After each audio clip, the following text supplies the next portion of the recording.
Strong Dads wants to thank 4Speed on 50 for sponsoring today's show. If you like classic cars, great food, and a taste of Americana, you have to visit 4Speed on 50's Diner, located on Route 50 in Lawrenceburg, Indiana. Stop in today for a meal and an experience you won't soon forget at 4Speed on 50's Diner.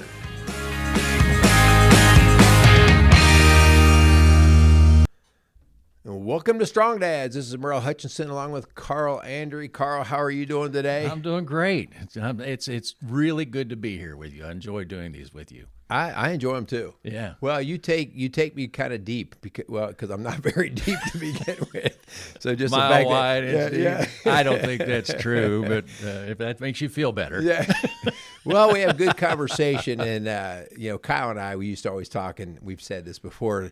Prior to recording, we have a little, and pardon me if this offends you, but we have a little talk foreplay, right? Like, yeah. Like we warm up our brain, and it is amazing sometimes those conversations. Sometimes it's like, okay, we better go get recording because you're getting yourself going and thinking and going to different avenues and things you didn't think about and all that. And I think that right there it's just kind of fun. So I appreciate that a lot. Yeah. But today, before we talk about today, our last show, Proverbs 31, honoring our wives. Or I forget the exact title. What is a Proverbs 31 woman? And honoring. Yeah. How do you encourage that and things like that? That thing's getting hit. It's getting some hits, and I've gotten some responts. Yeah. Mostly from women. Well, you know why? How do we start that show? Women. But if you didn't watch it, guys, I would say go back and watch that. It's one of the women we were talking about that said it's perhaps her favorite show, and they've seen a lot of these that we've done together. They've been following that, and it's a very rich. I think we did a really good job on that and covering it, and it dovetails nicely into this. Yeah. So today we are going to kind of dovetail on the idea of are you providing what she needs? Again, so this is Strong Dads. We're talking to men who are married, and the idea of are we providing? And you came up with some things. So the way we're going to actually play this a little bit is you're going to interview me because this is something that I found in our work at Rock Solid Families, and I work with a lot of couples, and there's still a mindset by a lot of us men that I'll just say, if you can remember, like back in the 1950s, I bring home a check, honey. What else do you need? You know, and that just doesn't cut it quite like maybe it did back then. So, with that being said, well, it probably didn't cut it back then. Right. It was an excuse possibly that a lot of men used. I'm working hard.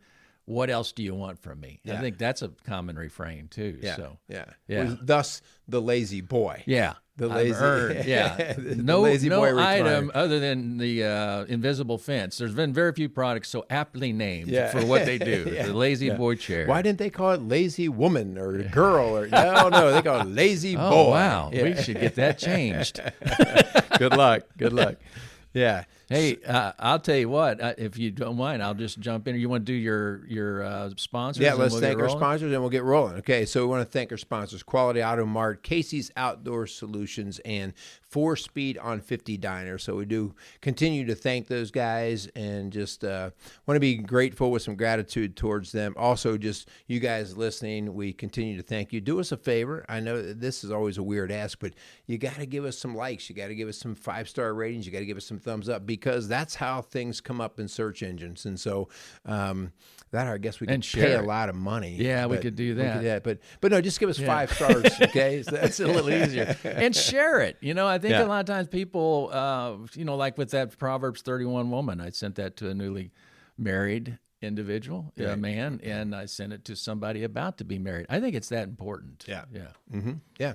So why don't you fire at me a little bit, and we'll walk through some of this, and I'll steer you through at least a little bit of how I might handle some of what we're going to talk about today. Sure, and I'll just share. When we talked about this, we were kicking this topic around as a dovetail to Proverbs 31 woman. I admit, my first thought was financial provision and a secure environment. And I thought, and I believe in being an encourager and trying to create that atmosphere. So I was a little bit slim, and some of the future topics we've talked about is what it means to be a good worker What those kinds of things. So I thought maybe we should dovetail that in. I even ask you about that, Right. Because I was a little concerned, as far as the content. But then in talking with you, you talk about how you've walked through this exercise with a lot of couples. I'm going to ask you a question I didn't prep you for, and it may not seem relevant, but how many hours do you think you've spent counseling couples? Gosh, I don't even know. I could actually figure that out per Rock Solid Families because we actually keep those statistics. I don't know, probably, thousands. Thousands. Couples, if you put it in couples terms, how many couples? It's well into the hundreds. Oh, yeah. Well into that. Yeah, well into that. Right. I'll say something that I'm probably... proud's not the right word, but I'm going to use it. I'm more proud about is the number of men, because it's hard to get men in to get help. True. And so the number of men now that are walking in, and I shared that with you before, I share anxiety and my issues, my struggles with anxiety, and the number of men that have walked through the door, and within 5 seconds, somehow we're talking about anxiety or whatever. And I'm like, There's no placard out on the front of our building that says, come see me with anxiety issues, right. So just the idea that I get to work with a lot of men. And I also think, you and I, we've talked about this. I come from a blue collar background. My dad was a mechanic. Yeah. Me and my brothers, we all grew up in a shop. I'm at least pretty familiar with tools, building things and breaking things. And, just being able to connect with the average guy on that level, that's great, makes him, maybe some people don't like this, but our office is not very clinical. You're going to come in and we're going to talk about stuff. And so I just say that because we get to see a lot of guys, a lot of regular guys. I think things have changed a little bit too. I'm a John Wayne fan. Yeah. That era that you just don't talk. Right. That kind of thing. So, I can imagine that you go to anxiety right off because they probably have a lot of it walking through the door. They do. But the point I was getting at is you've done this with so many people. You've got such a depth to draw from that I'm excited to work through this and hear your perspective on it. So, going back to what we talked about before we actually started rolling the camera, you said an interesting thing about when women come in, it's not about what a lot of guys think it's going to be about. Right. Well, when we talk about provision, a lot of guys will have it in their head right off the bat that it's finances and security and that kinds of thing. And my point is it may have happened a time or two, but almost never does it come in when they're getting ready to divorce because somebody says he doesn't make enough money or the house isn't secure. I guess it's occurred. And you brought up a point like, well, but finances is a big reason why people divorce. Right. But one of my points to that is it's a pretty slim number of couples where both aren't working. So now provision financially is really a team effort. Where 20, 30, 40 years ago, it was more singular.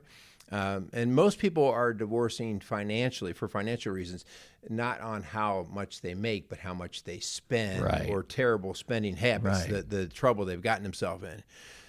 But so that always led me to believe okay, we're missing the boat here on something. Physical needs, especially in the United States, for the most part. And define what you're talking about when you say physical needs, right? So food, water, shelter, clothing, like the physical needs. Those physical needs, which you could go back some years and it's like, gosh, just to have a safe place to live or just to have a roof over your head. You've heard those phrases. Yes, that's out there as a concern, but not nearly like it used to be. Right. So many of those things are provided for. Basics. Yeah. They're staples. They're not something to be aspiring for. They're a part of everyday life for almost everybody. And much easier to get. And somebody might say, oh, easy for you. No, but a whole lot easier than it might have been 100 years ago. Okay. So, but what does happen is they're coming in all the time and you quickly go, oh, needs aren't being met. And this led me to, there's other work out there about this, but I like to work in my own theories and stuff like, well, how does this make sense to me? And I came up with my own list, my own words of 8 emotional needs. Okay. Because the ladies are, and the men, and we're going to get into that a little bit, are coming in saying, I'm starving to death. Yeah. In these areas, okay? Right. And by the way, the men are starving too, but men are really terrible about putting a word on the feeling or the emotion. Or feeling good about expressing that. Yeah. And sometimes just not even having the whereabouts to do it, and other than I'm just mad right now. But really, something's not right. Yeah, let's go a little deeper. And well, what are you mad about? And not having enough sex, or not having this, or not having. Oh, okay. Or she doesn't respect me. Yeah, it's a big one. Yeah. So let me back up real quick. I'll say that from the money end of it, and I'd say this a lot on these podcasts of teaching financial peace. I'm with you. The vast majority of the problems in money fights and things like that are because the money is not being allocated or spent well. It's not being managed. They're not telling their money. So if you're having money fights and things, I just say you might want to look into that. And like you said, I've been astounded at how much money some people make only to be broke. So it's not that if you just had more money, I'll be happy kind of thing. That never really plays out. Yeah. The other thing I'll share, somebody who was very dear to me, about 20 years into their marriage, the wife had an affair. And it's probably about 15 years after that, we were riding in the car, and I said, so how did you get past that? How did you get over that? They ended up being married over 60 years. And I said, how did you get by, over all the things? And he just said, I had to admit that I wasn't taking care of things at home. And I thought that was one of his best moments, that he didn't put the blame on this, that, and the other, her, or anything like that. He owned up to, I wasn't taking care of things at home. That's right. Yeah. And a lot, when I looked at your list, I think it was the very things that you've got listed. So why don't we jump into this, how you work through this? And you see here, you want me to list the emotional needs, or would you like to read them? I can read them, but what I'll do too is I'll put this in the notes on the YouTube or the podcast so that you could look them. But if you have a pen or pencil handy and some paper, right? These are just my words. There are other psychological terms that could be used here. But these are kind of the words that I've come through, and so here are the emotional needs that everybody has. All right, and so one is control. Everybody has to have a level of control in their life, like. When they come into me, I often hear, I feel like my life's out of control. So real quick, I've heard that's one of the biggest determining factors in your sense of happiness. Is some idea that you have control. Yeah. And when you have no control, they've done that with those babies and the pulling the string kind of thing. And when it's tied to something that they get a reward from, everything's great. So we're not really much different than that. So that's what you're talking about here. Yeah. Right? Yeah. Control. Love. So love is. And by the way, there's 2 very different understandings of love. Right. But the feeling of love, like I am of value, there's somebody that cares for me. You do occasionally hear of these people who, and I've thought about doing this at times, but I don't think I'd last long. I'm just done with the world. I'm going to go out to the mountains in Montana and be a mountain man for the next 30 years. And there are, I'm sure, individuals who could do that. Yeah. But I think that's a quick road to the crazy house. Yeah, you start talking to yourself a lot. Other personalities probably emerge. So you got to have some sort of feeling like somebody cares about you and that you're worthy to be cared for. Okay, you mentioned one of these earlier, respect. Oh yeah, respect, and this is a huge emotional need for a man. Not that a woman can handle being disrespected, not at all. Right, but I'm sure we've talked about the book Love and Respect. It's my favorite when it comes to a wedding or a marriage type of book. I would highly recommend that. It's so spot on. I think that was a game changer for me in the counseling world. Because Emerson Eggerichs, who wrote that book, was one of the first men who called out the culture and said, stop making men women. Right. Not in those words so much. Trying to get in touch with your feminine side or something. That's not like, what, no. No, like Carl's a meathead because he's a meathead, right? So let him be a meathead, But the idea that we're trying to get a man to be a woman so that she understands him more is counter to what he even understands how to do, and it's not him. Right. But respect, right? respect is so big. Like I love using this. Like I would never. I would never. Never's a big word. I'd never look at you and say, Carl, I love you. But I would go over and I would compliment what you've done. Right. Check out that car you restored. Look at that. Check out, and that is love to a man, right? Like you respect me. And so, like, there's nothing worse than being around a group of men and feel disrespected. Oh, right, like smacked down in front of everybody. I think. Yeah. So, I mean, that's the love, so to speak, for a man. Whereas a woman, that's not as much of the issue. Okay, and trust, man. Like, trust is number 4 on my list. But when we're talking about relationships, if you haven't pegged out trust, right? If trust is not in the highest of levels, we're going to have problems. And sometimes, I'll have guys who come in and I've never had an affair. I've never done this and never done that. But I know this sounds silly, but you've never finished anything you've started. You're always late. You're, like these little things finally make her say, yeah, I'm not going to give you any task because you just don't do anything, right? And you think, why don't you trust me? Well, dude, like. As I step over everything you've not finished to get to you, right? Yeah. And so there's just those kind of things that come into play. That's interesting. Security. Linda and I joke about this all the time. I could go to bed every night and never even check a door in the house, whether it's locked or not. But I check all the doors in the house because she would freak out. Right. So I have a gun in the house. What else do I need? Right. Well, the problem is I'll probably sleep right I was going to say you have to wake up to use it, kind of thing. Yeah. So security is a very different understanding out of male and female. Affection. All right. You and I joked about this when I'm in a session and I say the word affection and I say, so, okay, man, like you over there, affection, what's that mean? What word is going to come in the first, one word? For most guys, is sex. Sex. Right. Sex is going to come in. And I will tell you almost never, it'll come in somewhere, but it'll be down lower in the list. It's usually being close to you, holding hands from the lady side, holding hands, spending time together, hugging, cuddling. I hear that word. I'm like, cuddling? What the heck, That sounds kind of like a teddy bear or something like that. And so the idea here, we have 2 different understandings. My 7th one here for you is purpose. And, here's something that we talked about before. In our last show about the Proverbs 31 woman, how the feminine culture took the purpose out of being a mom. They said, you no longer have a purpose. Yeah. You're worthless. Or what you're doing is not good. It's not purposeful. You're not living up to what women should be. You're actually making the side that's out there doing something look bad. Yeah.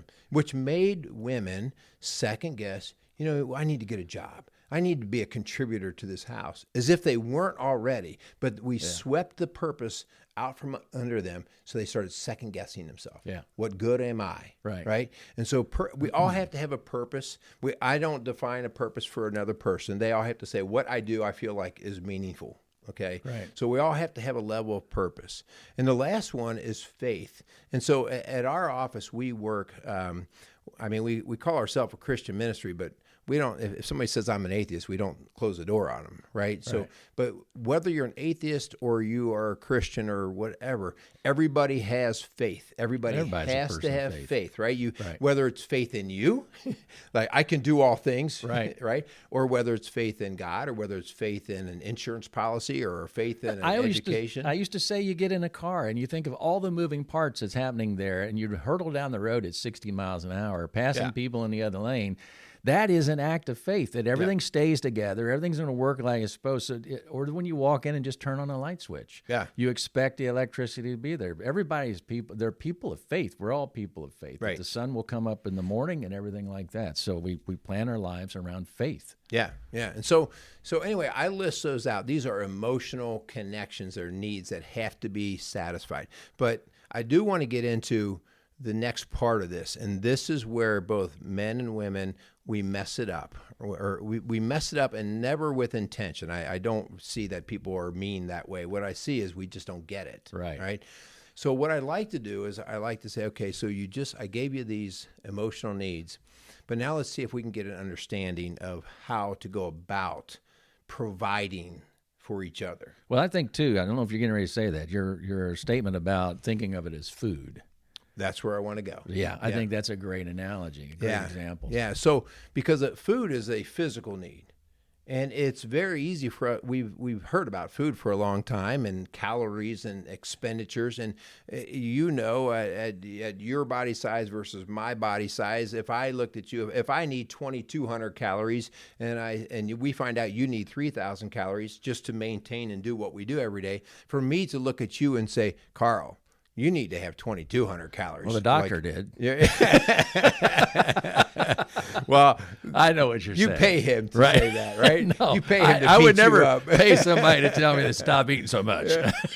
But the idea that we would project what we need onto somebody else in the world of food is just insanity. Right. That's why even when I look at the government recommendations, a 2,000 calorie diet, is a recommended daily allowance, and you're like, right, what was that about? Yeah, right? That doesn't take into account the amount of muscle a person has, the level of activity they've got. It's just blanket marker thing that they write on everybody. You get me on a tangent. BMIs. Oh, yeah. One of the worst measurements in the history of mankind. Both my sons, Navy SEALs, both of them are obese. Obese. Yeah. Yes. And I'm like, yeah, well, you guys, you stink. I'm not obese. I'm fat, but I'm not obese. Yeah. So anyway, the idea here is we understand food, and we would never project onto another person what we think they ought to be relative to us. Right. You should be more like me. Right. Right. But we don't get this on the emotional needs. We don't get it. All right. And so because they're more vague, they're hard to measure. So what I like to do, and here's what I have you do, I keep things simple. On a scale of 1 to 10, just rate yourself in these areas. All right. So just go through control. All right. And give yourself a number. In my life, I'll give myself an 8, or I'll give myself a 4. And what do you mean by that? Okay. And so when you say control, you're rating what? And don't spend too long thinking about it. It's usually your first gut thing that happens. Otherwise, you start doing a whole lot of mental acrobats and acrobatics. So here's what you'll find. You'll say, let's go back to food.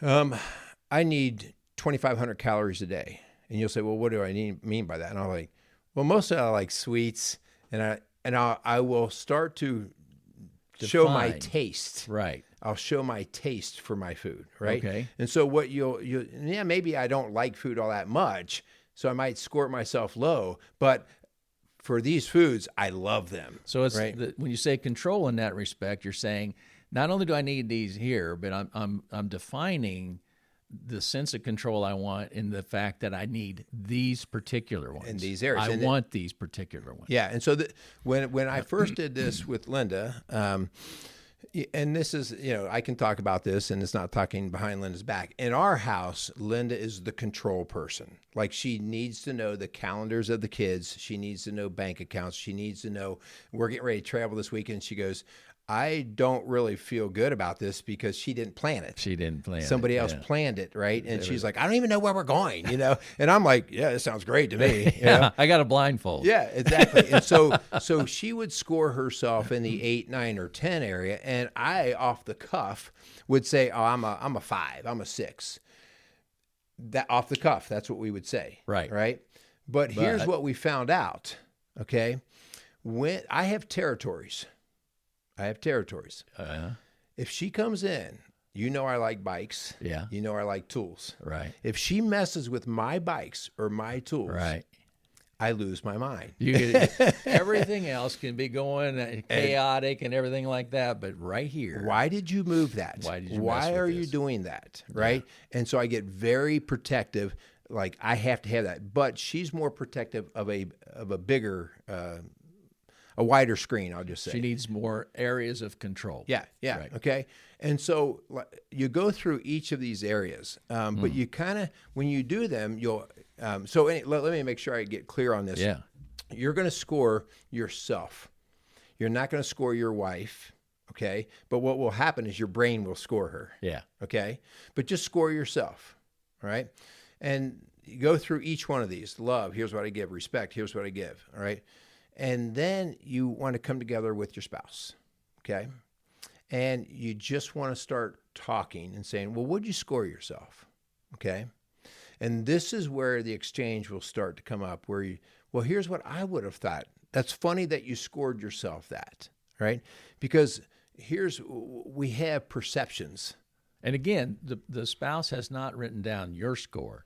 This is it's in her head, probably. Right, but it's a right. verbal dialogue you're having now where you're telling the spouse, this is the number I feel that I am, and then they're going to hear that, and then what you're saying is, I didn't see that, or I don't really understand. How does that manifest itself? I don't understand that, right? And so, because here's where people will start to drill down their taste. Remember, I told you I was a 5 or so in control, but when she touched my toys, 12. I was like, oh yeah, you're 10. right. Like I am a control freak in that area. So that's where you start. This is not like a 15-minute conversation, right? This is where we get to know each other more and more. But you start to actually understand the needs of each other, right? The needs of each other in this area. And so, great points. Well, this is so powerful because then here's what the deal is. I'm no longer, my goal now, because the two shall become one, right? We are not two left shoes. We're not two right shoes. We are left and right shoe. We are complementary shoes, all right? And so for the two to become one, I have to say, okay, Linda, you say you're a 9 in control, and you've just told me where. Like in particular, she wants the house kept at a certain way. She needs to know. Okay. Yeah. And I'm much more laid back about that. Right. Laid back. I'm out. It's like I'm on the floor. Yeah. I'm just like, yeah, that's fine. Yeah. But if I say, well, you're a 9, that's your problem, I'm going to lay here on the floor. Yeah. I'm setting myself up for problems. Right. Because I'm starving her. Right. Well, and I'm starving. Not only starving, I think it goes back what we talked. Your disrespect. You're saying that what your need is not important. It's not important. And I had this happen. My wife is very orderly, and I minimized her need as ridiculous. Yep. It's like so that's a problem. What you're saying is, you should be more like me. Or that's not important. Yeah. Maybe I'm not saying that I don't know if that makes sense. I may not think that you should be more like me. It's just in this grand scheme of things, you think about everything happening in the world, how important is that? It's important to her. Yeah. And so, so then our goal really becomes, okay, once we've allowed people to eat the calories they need to eat, right, in each of these areas, hey, just let the person be who they are, right? If they say they're an 8, they're an 8. That's not for you to define. Then my question has to be in each one of these areas, okay, because I love you and I want the best for us, what can I do to help you get what you need? Now, remember, this is a two-way street, right? This is a two-way street. I am going to ask that, but guess what? My wife's going to ask that of me. You hope. Well, that's her job, right? That's how this starts to work. This is how we start to make sure that we're balancing each other out without trying to tell the other person they need to be something different. Okay, and so this is where it's. It is not a big problem for me to go, this is Linda's domain. This is her nest. What the heck? She loves acts of service. It is no big deal for me to take a whole 10 minutes to run the vacuum over the family room carpet. Yeah. Whereas at one time I was like, well, if you want the carpet cleaned, you clean it. You know what I mean? Yeah. We'd be very territorial and selfish. Right. Right. And so I do want to talk about respect, and I want to talk about love and respect for a second, because I think this is where we do know now that ladies listen to our show. And so we know that ladies don't understand the significance of respect. Not that they're trying to be disrespectful, but they don't understand the significance of that. And so I've shared this on shows before. And between Linda and I'm the dreamer. Okay? I'm the dreamer. I'm the guy who's going to come up with stupid, weird, crazy ideas. Linda's the security person, right? Yeah. She's got to make sure the nest and everything's good and secure. What's this going to do to our security? My crazy dreams are freaking her out. Yeah. Okay? And so because we weren't trained in this, I would share a dream, and she would take it out back and shoot it. Right. She Start literally throttling she would say, "That's ridiculous. That's stupid. That's not practical." Right. Right. And she would go through these things. And so what happens to me, all right, contempt in my heart. Yeah. You know what?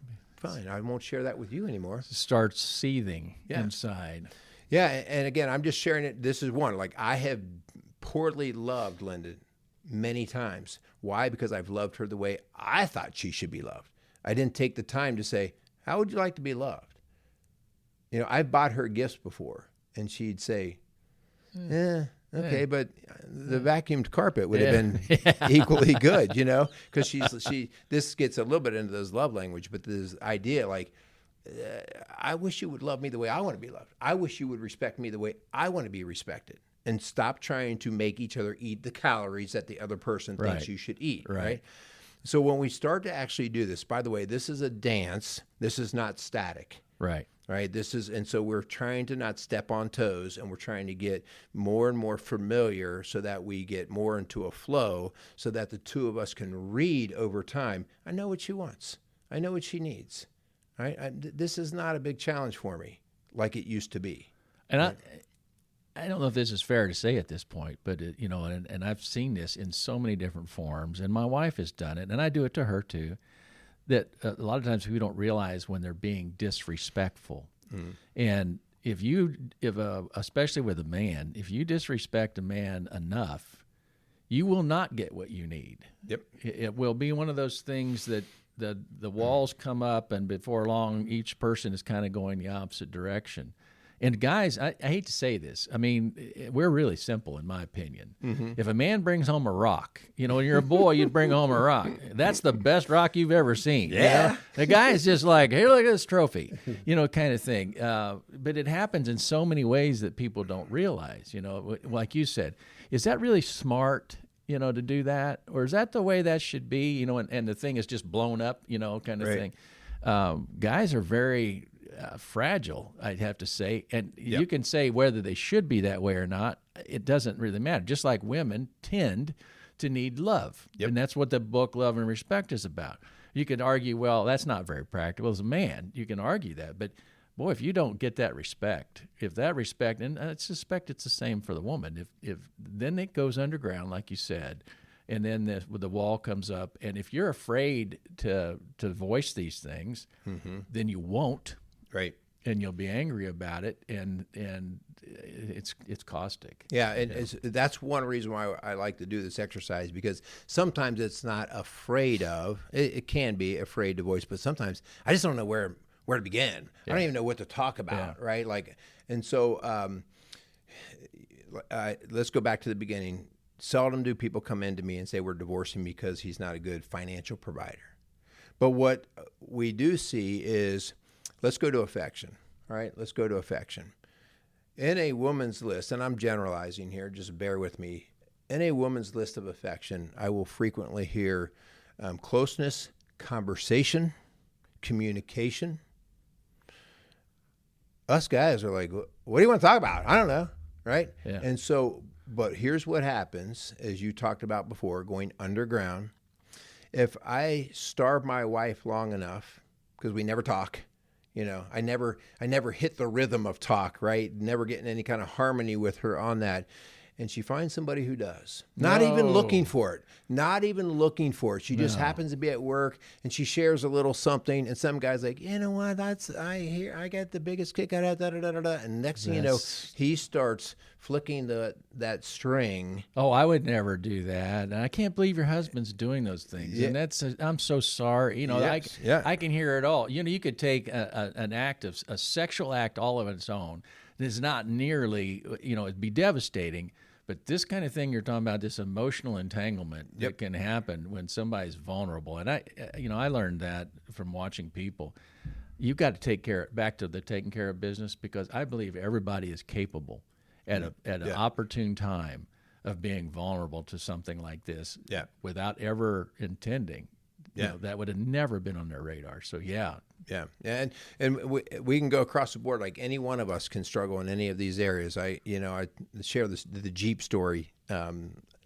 you've heard my Jeep story, but I don't. Did you share that on here? I'm sure I have at some point in time, but I always, that's my silly dreaming side. Like, man, it'd be fun to have a soft rag top Jeep and on this beautiful summer nights just out. And Linda's first response is, "That's ridiculous," right? That's ridiculous because it's like not practical. We don't have the money. Where would the kids ride? All the different reasons why. And I went underground. Yeah. Right. I just like, okay. And so you start to shut down. That was 20 years into marriage, by the way.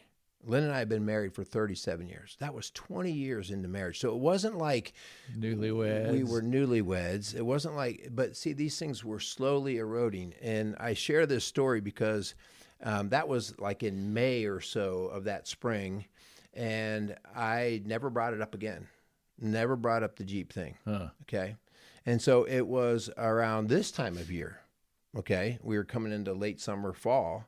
And we were going to dinner on the other side of Cincinnati. We happened to be coming across on a cross-county highway. And out of nowhere, Linda says, "Hey, let's get off at the Colerain Avenue exit and check out some Jeeps at the Jeep dealer or the Dodge dealer right there." And I was like, "What? What?" Did you start drinking? Yeah, exactly. So I dismissed it. And she's like, no, let's go do this. So we pull over. I get off, and we pull into the dealer there. And we start kicking tires and opening doors, right? And just looking around. And about a half hour, and I was like, well, we're not buying anything. So, I've seen enough. Let's roll. And so we hop back in the car, and we're driving back towards home.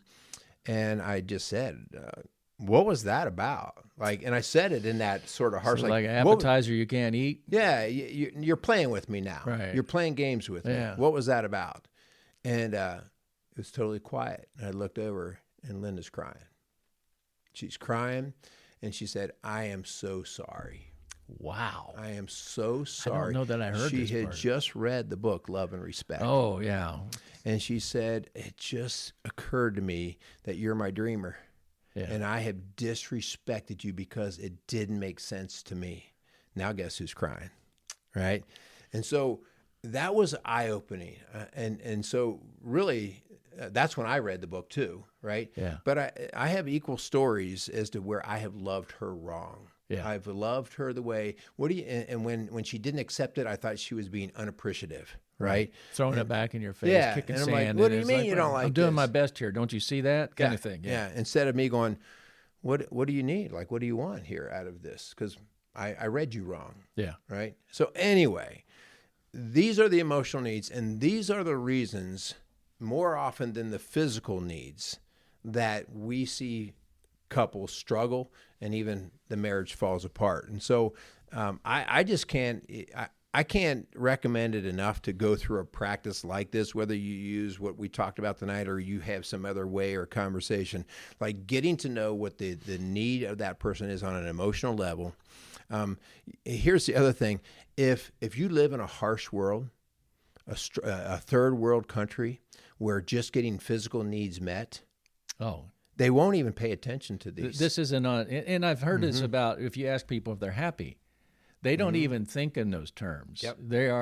Life is in existence, and the thought of am I happy or not is really not even on their radar. Happiness, as we look at it, and maybe I'm wrong here, is really a luxury of the Western culture. Yeah. And we spend a lot of time pursuing it, thinking we should be happy, but those people are they just do life. They have to do what they got to do to get by. Yeah. And so the blessing is that we have the physical needs, but the misunderstanding is that we have a whole nother level then. Right. That we have to start to understand and maintain. Maintenance is always taking place here, right? And so we have to maintain that. So anyway, hopefully that made sense to you. Maybe I rambled a bit. No, you didn't. And now this is sum this up. Take this list. Yeah.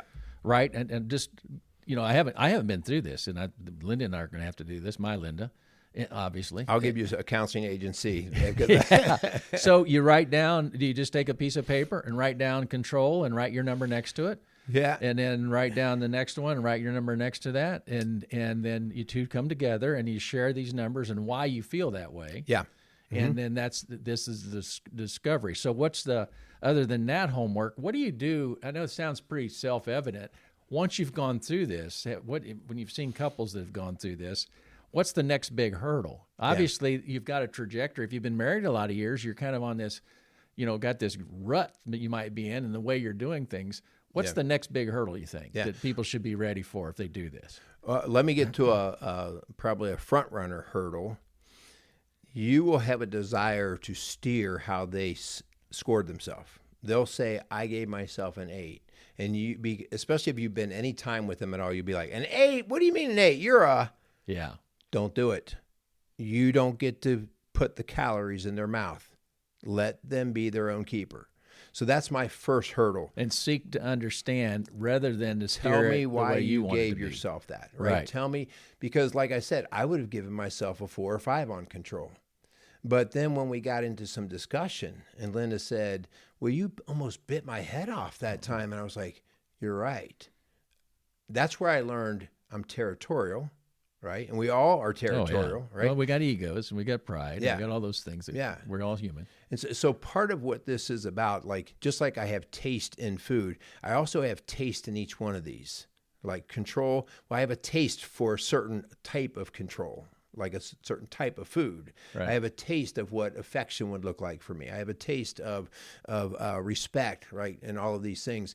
And I need to be really careful of what the movies and entertainment thing has told me what people need, right? And this is where I have. So anyway, with all that being said, then your next step is to, once you sit down and you see where each other is in their numbers, okay?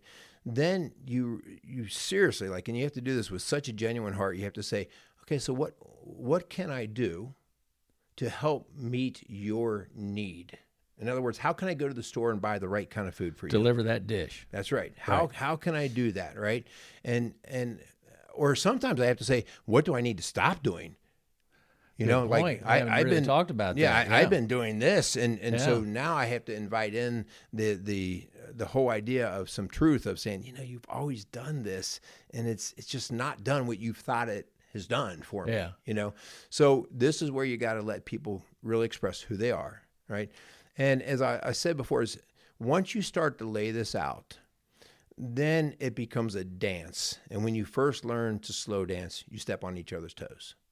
And when you step on each other's toes, you have to give grace.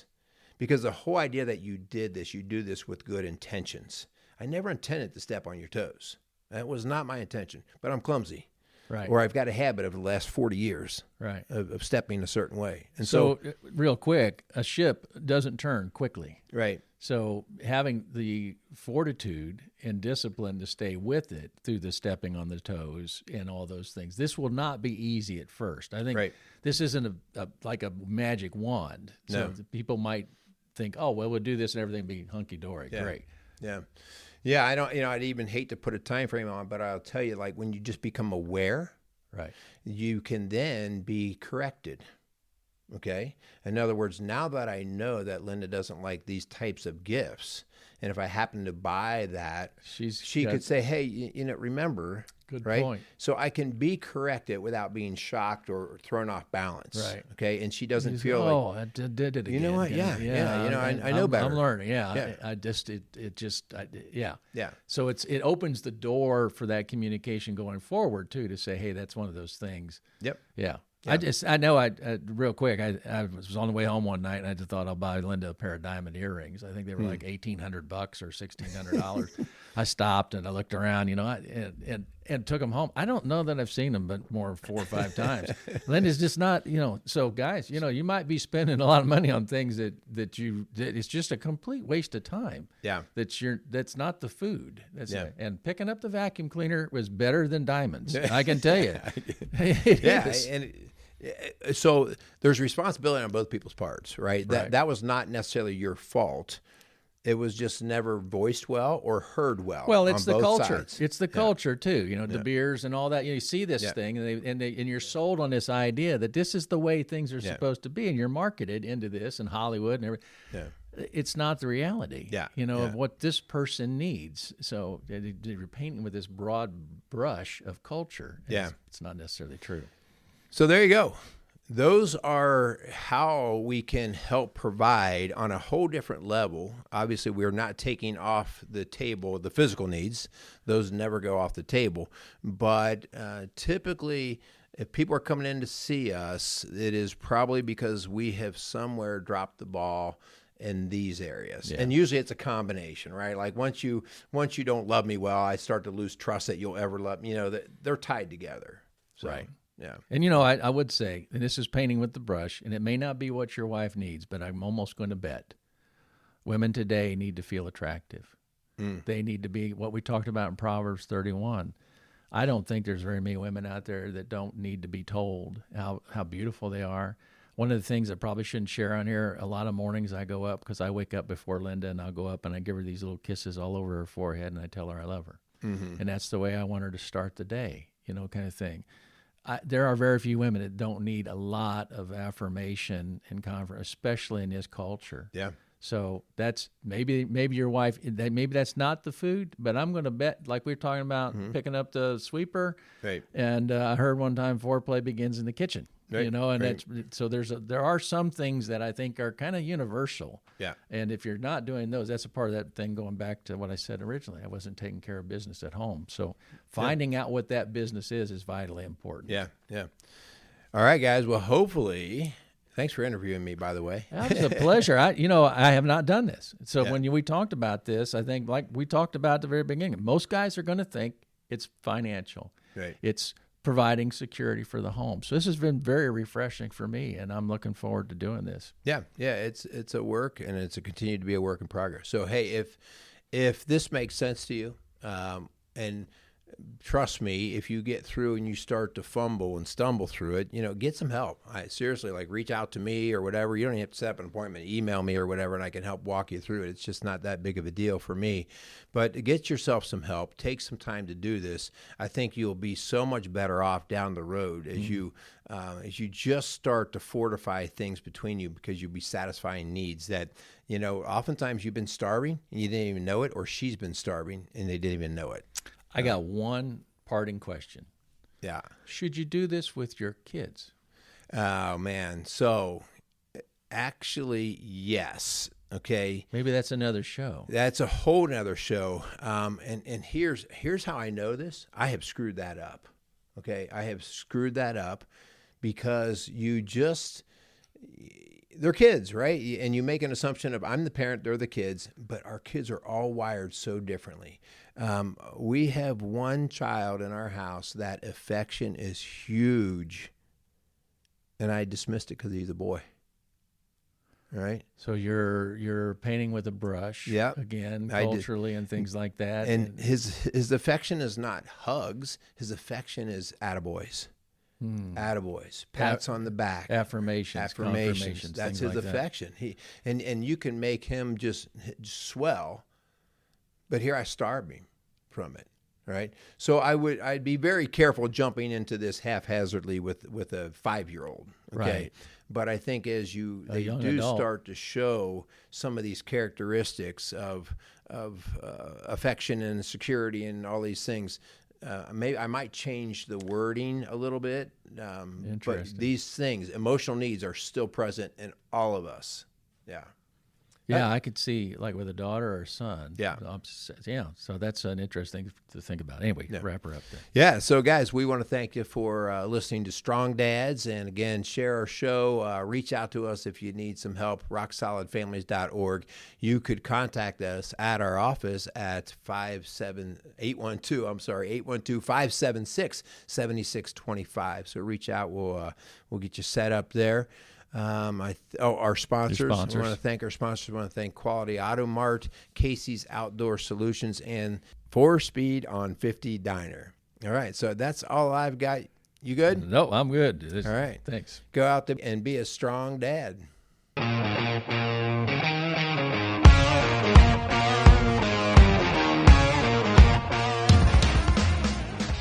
Strong Dads wants to thank Quality Auto Mart and Service for being a proud sponsor of the Strong Dads podcast.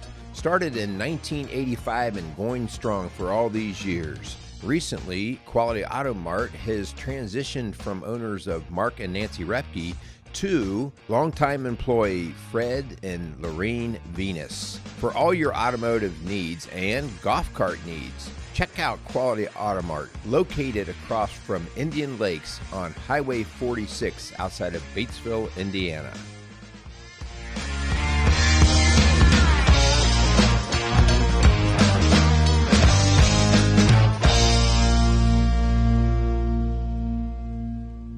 Casey's is a premier garden center and gift shop located in Lawrenceburg, Indiana.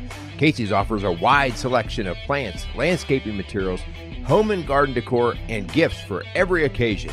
Casey's is committed to providing exceptional service, a unique shopping experience, and value to every customer. Stop in and see what makes Casey's so unique. Located at 21481 State Line Road, Lawrenceburg, Indiana, or call 812-537-3800. Let Casey's help you add beauty to your home.